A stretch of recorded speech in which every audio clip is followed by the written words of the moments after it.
ಬಳ್ಳಾರಿ ಅಂದ್ರೆ ಮೊದಲು ನೆನಪಾಗೋದು ಶ್ರೀರಾಮುಲು ಜನಾರ್ದನ್ ರೆಡ್ಡಿ. ಒಂದೇ ತಾಯಿ ಹೊಟ್ಟೆಯಲ್ಲಿ ಹುಟ್ಟದಿದ್ರು ನಾವಿಬ್ರು ಅಣ್ಣ ತಮ್ಮಂದಿರು ಅಂತ ಹೇಳ್ತಿದ್ರು.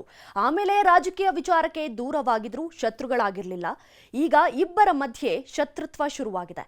ಸಂಡೂರು ಬೈ ಎಲೆಕ್ಷನ್ ಸೋಲಿನ ವಿಷಯದಲ್ಲಿ ರಾಮುಲು ಮೇಲೆ ರೆಡ್ಡಿ ಅಂಡ್ ಟೀಮ್ ವರಿಷ್ಠರಿಗೆ ದೂರನ್ನ ಕೊಟ್ಟಿದ್ದಾರೆ. ಸಿಟ್ಟು ಬೇಸರದಲ್ಲಿದ್ದಾರೋ ರಾಮುಲು ಈಗ ಪಕ್ಷ ಬಿಡುವ ಮಾತನಾಡಿದ್ದಾರೆ.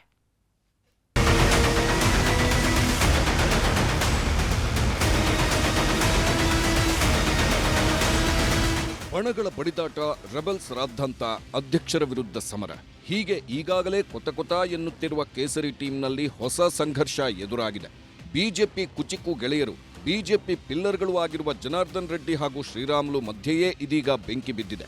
ಸಂಡೂರು ಬೈ ಎಲೆಕ್ಷನ್ನಲ್ಲಿ ಬಿಜೆಪಿ ಸೋತಿರುವ ಬಗ್ಗೆ ನಿನ್ನೆ ನಡೆದ ಕೋರ್ ಕಮಿಟಿ ಸಭೆಯಲ್ಲಿ ಚರ್ಚೆ ನಡೆದಿದೆ. ಸಂಡೂರಿನಲ್ಲಿ ಸೋತ ಕಾರಣಕ್ಕೆ ಬಿ ಶ್ರೀರಾಮುಲುಗೆ ಫುಲ್ ಕ್ಲಾಸ್ ತೆಗೆದುಕೊಂಡಿದ್ದರು ರಾಜ್ಯ ಉಸ್ತುವಾರಿ ರಾಧಾ ಮೋಹನ್ ದಾಸ್ ಅಗರ್ವಾಲ್. ಸಂಡೂರು ಸೋಲಿನ ಬಗ್ಗೆ ಅಭ್ಯರ್ಥಿ ಬಂಗಾರಿ ಹನುಮಂತು ದೂರು ನೀಡಿದ್ರು. ಹನುಮಂತು ದೂರುಗಳ ಮೇಲೆ ರಾಮುಲುಗೆ ಪ್ರಶ್ನೆಗಳ ಮೇಲೆ ಪ್ರಶ್ನೆ ಮಾಡಿದ್ರು ರಾಧಾ ಮೋಹನ್ ದಾಸ್. ಸಂಡೂರು ಬೈ ಎಲೆಕ್ಷನ್ ಸೋತಿದ್ಯಾಕೆ? ಬೈ ಎಲೆಕ್ಷನ್ನಲ್ಲಿ ಸರಿಯಾಗಿ ಕೆಲಸ ಮಾಡಿಲ್ಲ ಯಾಕೆ? ನೀವೆಲ್ಲ ಸರಿಯಾಗಿ ಕೆಲಸ ಮಾಡದೇ ಇದ್ದಿದ್ರಿಂದಲೇ ಸೋಲಾಯ್ತಲ್ವೇ ಎಂದು ಸಿಟ್ಟಾಗಿಯೇ ಉಸ್ತುವಾರಿ ಪ್ರಶ್ನಿಸಿದ್ದಾರೆ. ರಾಧಾ ಮೋಹನ್ ದಾಸ್ ಏಕಾಏಕಿ ಸಿಟ್ಟಿನಿಂದ ಪ್ರಶ್ನಿಸಿದಾಗ ಮೊದಲು ತಬ್ಬಿಬ್ಬಾದ ಶ್ರೀರಾಮುಲು ನಂತರ ಅಲ್ಲೇ ಉತ್ತರ ಕೊಡುವ ಪ್ರಯತ್ನ ಮಾಡಿದ್ದಾರೆ. ಬೈ ಎಲೆಕ್ಷನ್ನಲ್ಲಿ ನಾನು ಚೆನ್ನಾಗೇ ಕೆಲಸ ಮಾಡಿದ್ದೇನೆ, ನನ್ನ ಮೇಲಿನ ಆರೋಪ ಸುಳ್ಳು ಎಂದಿದ್ದಾರೆ. ಆದರೆ ಶ್ರೀರಾಮುಲು ಕೆಲಸದ ಬಗ್ಗೆ ಉಸ್ತುವಾರಿ ಅಸಮಾಧಾನ ಹೊರಹಾಕುತ್ತಿದ್ದರೂ ಶ್ರೀರಾಮುಲು ಬೆಂಬಲಕ್ಕೆ ಯಾವೊಬ್ಬ ನಾಯಕರು ಕೋರ್ ಕಮಿಟಿ ಸಭೆಯಲ್ಲಿ ಬಂದಿರಲಿಲ್ಲ. ಇದರಿಂದಾಗಿ ಸಭೆ ಮುಗಿಸಿ ಬೇಸರದಿಂದಲೇ ಹೊರಬಂದಿದ್ದ ಶ್ರೀರಾಮುಲು ಅವರನ್ನ ವಿಜಯೇಂದ್ರ ಹಾಗೂ ಅಶೋಕ್ ಸಾಂತ್ವನ ಮಾಡಿದ್ರು. ಅಲ್ಲದೆ ಮಾಧ್ಯಮದವರ ಜೊತೆ ಮಾತನಾಡದೆ ಸುಮ್ಮನೆ ಹೋಗುವಂತೆ ಸೂಚನೆ ನೀಡಿದ್ದರು ವಿಜಯೇಂದ್ರ ಹಾಗೂ ಸಿಟಿ ರವಿ.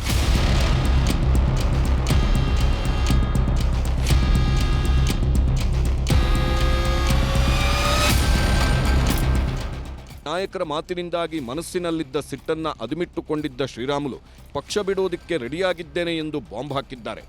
ಕೋರ್ ಕಮಿಟಿಯಲ್ಲಿ ಇದ್ದವರೆಲ್ಲರೂ ನಮ್ಮವರೇ ಆಗಿದ್ದರೂ ಯಾರೊಬ್ಬರೂ ಸಹಾಯಕ್ಕೆ ಬರದೇ ಇದ್ದ ಬಗ್ಗೆಯೂ ಅಸಮಾಧಾನ ಹೊರಹಾಕಿದ್ದಾರೆ.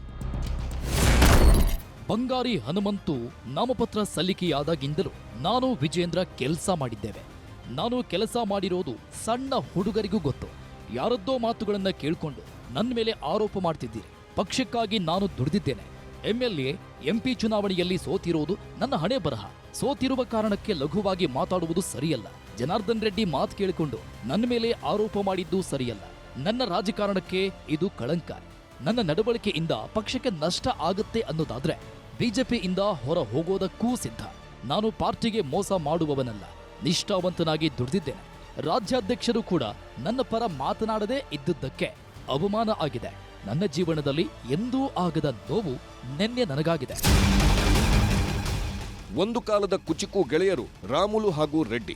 ಆದ್ರೀಗ ಬಿಜೆಪಿಗೆ ಘರ್ವಾಪ್ಸಿ ಆದ್ಮೇಲೆ ಜನಾರ್ದನ್ ರೆಡ್ಡಿ ಬಳ್ಳಾರಿಗೆ ಎಂಟ್ರಿ ಕೊಡುತ್ತಲೇ ನನ್ನನ್ನೇ ಟಾರ್ಗೆಟ್ ಮಾಡಲಾಗ್ತಿದೆ ಎಂಬುದು ರಾಮುಲು ಆರೋಪ. ಜನಾರ್ದನ್ ರೆಡ್ಡಿ ಬಳ್ಳಾರಿಗೆ ಬಂದ ನಂತರ ಇತ್ತೀಚೆಗೆ ಗುಂಪುಗಾರಿಕೆ ಮಾಡಿಕೊಂಡಿದ್ದಾನೆ.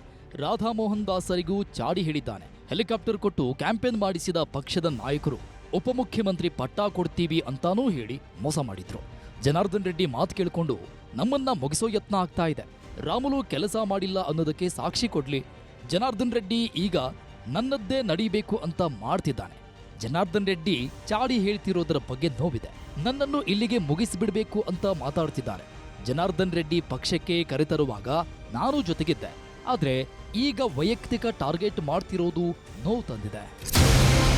ಸಭೆಯಲ್ಲಿ ಹೀಗೆ ಅವಮಾನ ಆಗ್ತಿದ್ದರೂ ನಮ್ಮ ರಾಜ್ಯಾಧ್ಯಕ್ಷರೇ ನನ್ನ ಬೆಂಬಲಕ್ಕೆ ಬರಲಿಲ್ಲ ಅನ್ನೋದು ರಾಮುಲು ಆರೋಪ. ವಿಜಯೇಂದ್ರ ಜವಾಬ್ದಾರಿಯಾಗಿ ನಡೆದುಕೊಳ್ಳಲೇ ಇಲ್ಲ ಅಂತ ಸಿಟ್ಟು ಹೊರಹಾಕಿದ್ರು. ಸಭೆಯಲ್ಲಿ ನನ್ನನ್ನು ರಕ್ಷಣೆ ಮಾಡೋ ಕೆಲಸವನ್ನ ಅಧ್ಯಕ್ಷರೂ ಮಾಡಲಿಲ್ಲ. ಇಷ್ಟೊಂದು ಆರೋಪ ಮಾಡ್ತಿದ್ರು ವಿಜೇಂದ್ರ ಏನು ಮಾತಾಡ್ಲಿಲ್ಲ. ರಾಧಾಮೋಹನ್ ಉತ್ತರ ಪ್ರದೇಶದಿಂದ ಬಂದಿರೋದು ಏನು ಗೊತ್ತಿಲ್ಲ. ಆದ್ರೆ ಇಲ್ಲೇ ಇರುವ ವಿಜೇಂದ್ರಗೆ ನನ್ನ ಬಗ್ಗೆ ಗೊತ್ತಿಲ್ವಾ? ರಾಜಕೀಯ ಭವಿಷ್ಯಕ್ಕೆ ಕಳಂಕ ತರೋ ಕೆಲಸ ಆಗ್ತಾ ಇದೆ. ಜವಾಬ್ದಾರಿ ಹುದ್ದೆಯಲ್ಲಿದ್ದೀರಿ, ನನ್ನ ರಕ್ಷಣೆ ಮಾಡಿ ಅಂದೆ. ರಾಜ್ಯಾಧ್ಯಕ್ಷರು ನನ್ನ ರಕ್ಷಣೆ ಮಾಡಲೇ ಇಲ್ಲ. ಇಷ್ಟೆಲ್ಲ ಆದ್ಮೇಲೂ ನಾನು ಬಿಜೆಪಿಯಲ್ಲೇ ಇರಬೇಕಾ ಅನ್ನೋದು ರಾಮುಲು ಪ್ರಶ್ನೆ. ಹಿಂದೆಯೂ ಬಿಜೆಪಿ ಬಿಟ್ಟು ಹೊಸ ಪಕ್ಷ ಕಟ್ಟಿದ್ದ ಶ್ರೀರಾಮುಲು ನಡೆಯಿಂದಾಗಿ ಬಳ್ಳಾರಿಯಲ್ಲಿ 2008ರಲ್ಲಿ ಅರಳಿದ್ದ ಕಮಲ ನಂತರ ನಿಧಾನಕ್ಕೆ ಮುದುಡುತ್ತಲೇ ಸಾಗಿತ್ತು. ಈಗ ಮತ್ತೆ ಶ್ರೀರಾಮುಲು ಪಕ್ಷ ಬಿಡೋದಿಕ್ಕೂ ರೆಡಿ ಎನ್ನುವ ಮೂಲಕ ತನ್ನ ಸ್ವಾಭಿಮಾನಕ್ಕೆ ಪೆಟ್ಟು ಬಿದ್ದರೆ ಸುಮ್ಮನಿರಲ್ಲ ಎಂಬ ಸಂದೇಶ ರವಾನಿಸಿದ್ದಾರೆ. ರಾಜಕೀಯವಾಗಿ ಮುಗಿಸೋ ಕೆಲಸ ಆಗ್ತಿದೆ.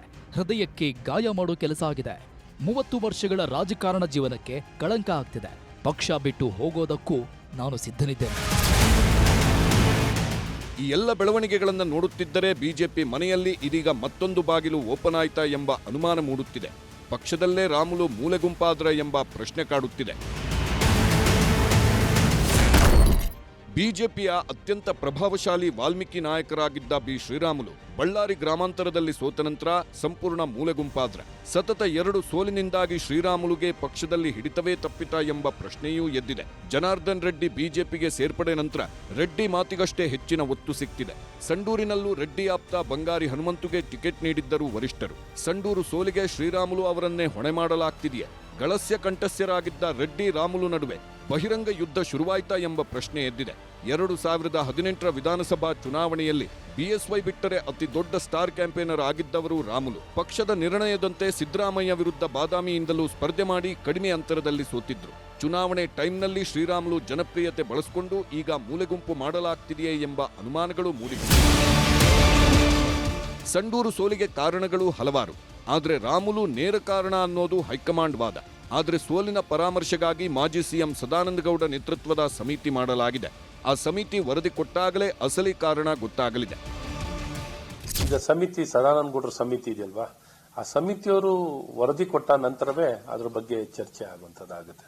ಯಾಕಂದ್ರೆ ಸದಾನಂದಗೌಡರು ಒಟ್ಟಾರೆ ಬೈ ಎಲೆಕ್ಷನ್ ಬಗ್ಗೆ ವರದಿಯನ್ನು ಮಾಡಲಿಕ್ಕೆ ಅವರಿಗೆ ಜವಾಬ್ದಾರಿ ಕೊಡುವಂತದ್ದಾಗಿದೆ. ಅವರು ವರದಿಯನ್ನು ಇನ್ನ ಸಲ್ಲಿಸಿಲ್ಲ. ಅವರು ಎಲ್ಲರೂ ಸಂಬಂಧಪಟ್ಟ ಎಲ್ಲಾ ವ್ಯಕ್ತಿಗಳ ಜೊತೆ ಮಾತಾಡಿ ಸಮಗ್ರವಾಗಿ ಯಾವ ರೀತಿ ಬರೀ ಯಾರನ್ನೋ ದೋಷಣೆ ಮಾಡಲಿಕ್ಕೆ ಅಂತ ಮಾಡಿರುವಂತ ಸಮಿತಿ ಅಲ್ಲ ಅದು.